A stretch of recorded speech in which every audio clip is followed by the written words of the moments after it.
Oil prices seem to have corrected a bit higher over the past 2 days, and today we are going to discuss the main issues that seems to be tantalizing oil traders currently and conclude the report with the technical analysis of WTI's daily chart.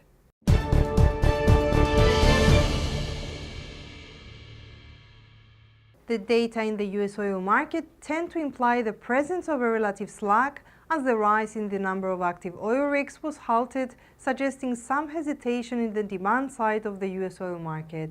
Furthermore, API reported a substantial increase of US crude oil inventories, reversing last week's drawdown, while EIA released also a narrower than expected, yet still a rise of US crude oil stockpiles.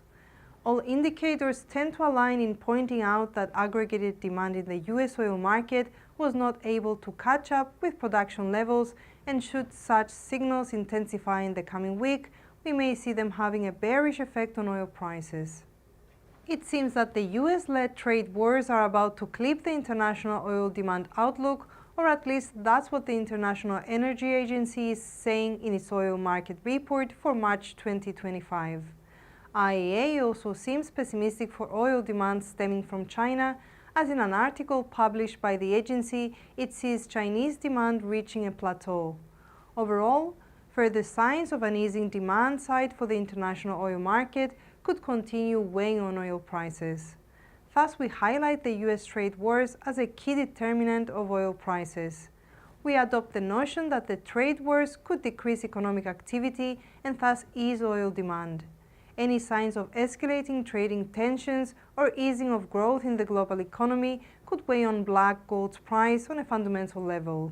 On the flip side, OPEC Plus seems to maintain its demand outlook, which could be considered positive for oil prices. Yet we also note the increased oil production from Kazakhstan and expect the oil cartel to start unwinding its oil production cuts, as it believes that oil demand remains steady.